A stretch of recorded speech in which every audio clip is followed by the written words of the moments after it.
Hello, नमस्ते दोस्तों, मैं हूँ आपका दोस्त पुटुस कुमार। तो टीचर पुटुस कुमार ये मेरा यूट्यूब चैनल है और मेरा व्हाट्सएप नंबर ये है, जो भी पीडीएफ के जिज्ञासु होंगे, जिन्हें पीडीएफ चाहिए, जो मैं अभी आपके सामने में प्रदर्शन करने जा रहा हूँ, ये सीडीपी का पहला सेट।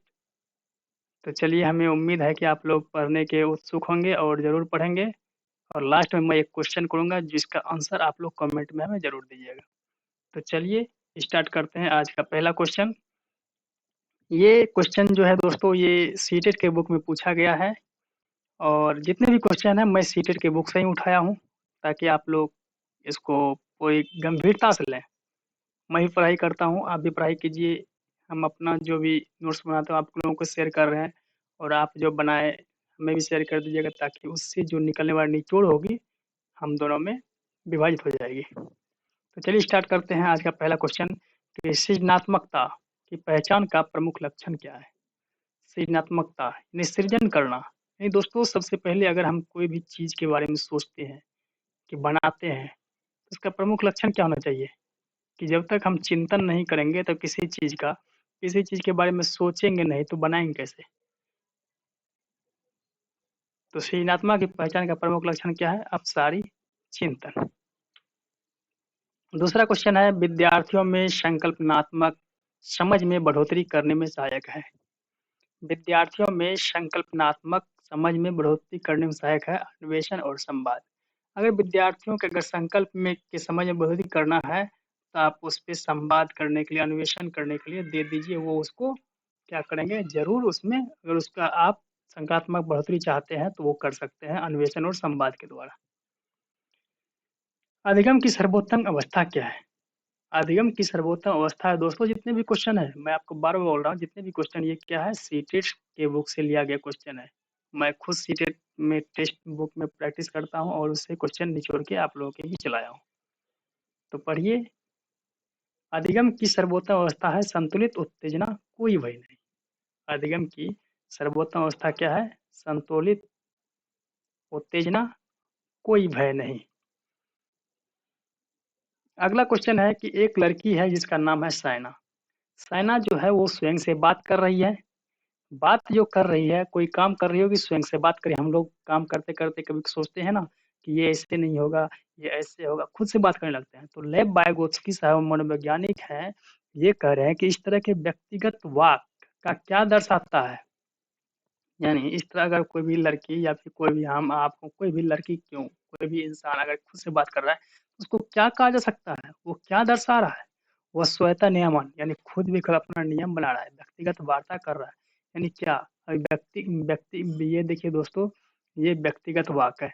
तो व्यक्तिगत वाक जो है, यानी खुद अपने से बात करे, यानी स्वतः नियमन। तो इसमें तो आपको क्वेश्चन में ही आंसर दिया हुआ है, आप लोग खुद समझने के काबिल है।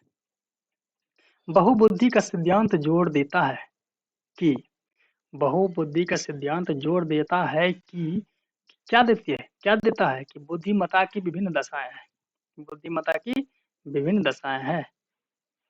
जीन पियाजे के संज्ञानात्मक विकास के सिद्धांत में पूर्व संक्रियात्मक अवस्था में विकास का मुख्य गुण क्या होता है? दोस्तों, हमारे मनोवैज्ञानिक थे जीन पियाजे साहब, कहाँ के थे? ये स्विट्जरलैंड के थे। इन्होंने संज्ञानात्मक विकास का क्या क्या था, प्रतिपादन किया था। तो उन्होंने 4 प्रकार का अवस्था दिया, जैसे मूर्त संख्यात्मक अवस्था, अमूर्त संख्यात्मक अवस्था, पूर्व संख्यात्मक अवस्था, एक दोस्तों मुझे याद आ रहा है शायद मानसिक अवस्था, ऐसे कुछ था शुरू का। तो आप लोग देख लीजिएगा। तो इसका मुख्य गुण क्या होता है, इसके बारे में इन्होंने पूछा कि संज्ञानात्मक विकास के सिद्धांत में पूर्व संख्यात्मक अवस्था में विकास का मुख्य गुण क्या होगा? सोच या विचार में केंद्रीकरण। जब दोस्तों सोच करेंगे, विचार करेंगे, तभी तो हमारी जो पूर्व संख्यात्मक अवस्था है उसमें गुण का ये होगा।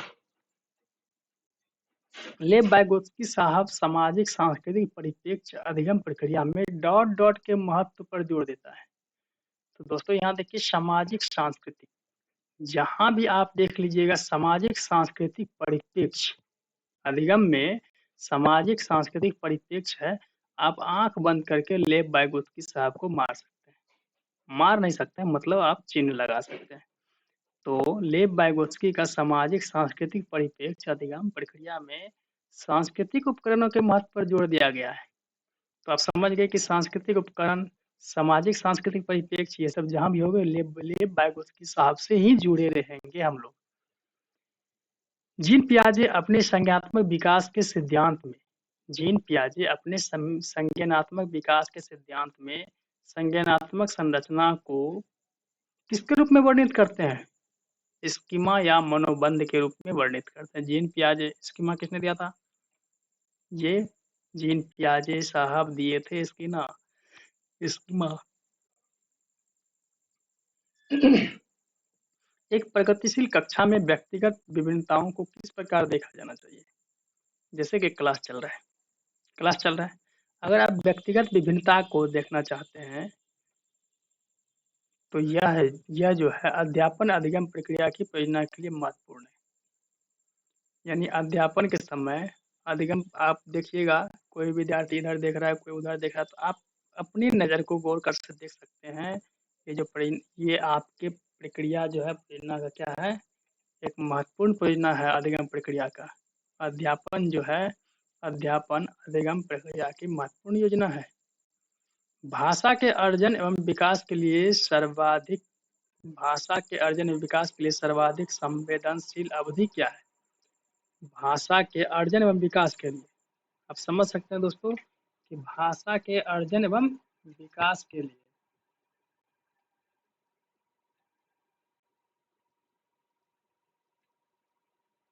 भाषा के अर्जन एवं विकास के लिए सर्वाधिक संवेदनशील अवस्था, ये कौन सा है? मध्य बाल्यावस्था है दोस्तों। भाषा का अर्जन बाल्यावस्था में ही ना, बच्चे जो है शैशव अवस्था में बच्चे ला के बोलना बात करते हैं, फिर भाषा जो सीखने लगते हैं कि किस पे तुम मैं आपका प्रयोग होगा, ये सब का मध्य बाल्यावस्था में या फिर कह सकते हैं आप बाल्यावस्था के ओपनिंग स्रोत, यानी पूर्व बाल्यावस्था या मध्य बाल्यावस्था आप कह सकते हैं उसको। नैतिक विकास की एक अवस्था सामाजिक नैतिक विकास एक अवस्था है जिससे क्या कह सकते हैं? नैतिक विकास की अवस्था इसका सामाजिक अनुबंधन अभिविन्यास, ये जो है नैतिक विकास की एक अवस्था है। चिंतन पर सामाजिक एवं सांस्कृतिक विषय वस्तुओं के प्रभाव को महत्व दिया किसने? चिंतन पर सामाजिक, अभी देखिए दोस्तों, जैसे मैंने आपको बोला था सामाजिक एवं सांस्कृतिक, तो सामाजिक और सांस्कृतिक जैसे आ गया तो आप कान बंद करके, सॉरी दोस्तों, आंख बंद करके, आंख बंद नहीं कीजिएगा, अपना आंख खोले रखिएगा, इसमें आप वाइगोत्स्की को मार सकते हैं, मतलब उससे आप चिन्ह लगा सकते हैं। अभी देखिए मैंने आपको जस्ट बताया है आपको कि सामाजिक सांस्कृतिक, यहाँ भी कौन है? हमारे लेव वाइगोत्स्की महोदय। और यहाँ भी आप चलिए आते हैं, आगे बढ़ते हैं, यहाँ भी देखिए सामाजिक सांस्कृतिक, तो लेव वाइगोत्स्की महोदय। यानी जहाँ भी सामाजिक एवं सांस्कृतिक पक्ष का यूज होगा वो लेव वाइगोत्स्की साहब जी आ जाएंगे वहाँ पे। तो आकलन का प्रथम उद्देश्य क्या होना चाहिए? आप लोग बता सकते हैं कि आकलन का प्रथम उद्देश्य क्या होना चाहिए? आप खुद बता सकते हैं। आकलन का प्राथमिक उद्देश्य क्या होना चाहिए? संबंधित अवधारणाओं के बारे में बच्चों की स्पष्टता तथा भ्रांतियों को समझना। संबंधित अवधारणाओं के बारे में बच्चों की स्पष्टता एवं भ्रांतियों को समझना। आकलन आप किसी करते हैं, किसी बच्चे के आकलन कर रहे हैं, मूल्यांकन नहीं, आकलन कर रहे हैं, तो क्या कीजिएगा कि बच्चे संबंधित अवधारणाओं के बारे में बच्चों की स्पष्टता तथा भ्रांतियों को समझिए। पठन वैफल्य बच्चों के प्राथमिक लक्षण क्या है? अब देखिए पठन वैफल्य क्या है। जैसे आप बोलते हैं डिसलेक्सिया, डिसलेक्सिया बोलते हैं, यानी पढ़ने में कठिनाई होती है। उसी प्रकार डिसलेक्सिया को पठन वैफल्य कहा गया।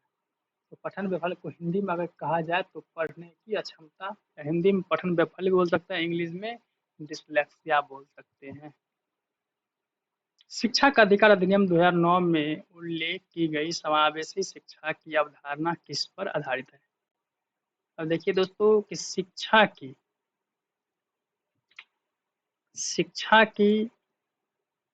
का अधिकार अधिनियम 2009 में उल्लेख की गई समावेशी शिक्षा की अवधारणा किस पर आधारित है? ये दोस्तों आपका आ जाएगा अधिगम आधारित।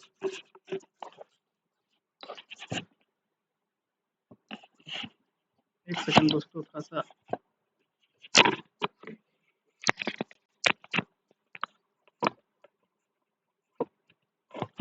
आप लोग थोड़ा कष्ट कीजिएगा। तो चलिए हम आते हैं।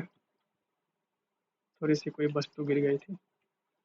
तो शिक्षा का अधिकार अधिनियम 2009 में उल्लेखित की गई समावेशी शिक्षा का अवधारणा किस पर आधारित है? अधिकार आधारित मानवतावादी। अधिकार आधारित मानवतावादी परिप्रेक्ष्य। चलिए आगे बढ़ते हैं।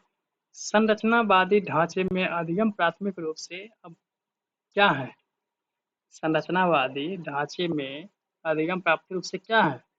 ये जो है अवबोधन की क्रिया पर केंद्रित है। विद्यार्थियों को स्पष्ट उदाहरण एवं गैर उदाहरण, यहाँ गैर कर लिया दोस्तों। गैर उदाहरण देने का क्या परिणाम है? ये जो है आप जो स्पष्ट उदाहरण देते हैं कि एक बंदर था, आप कभी बोल देते हैं एक भालू था, या फिर एक वो थे, यानी कि मतलब आप जो स्पष्ट दे रहे हैं और गैर उदाहरण दे रहे हैं, तो इसका मुख्य परिणाम क्या हो सकता है? अवधारणात्मक परिवर्तनों को प्रोत्साहित करने के लिए एक प्रभावशाली तरीका है। अवधारणात्मक जो है परिवर्तन, अगर आप विद्यार्थी में परिवर्तन करना चाहते हैं तो उदाहरण देना आपका आवश्यक है। आपको उदाहरण देना क्या है? आवश्यक है। बच्चों को अधिगम, यहाँ दोस्तों अधिगम होगा।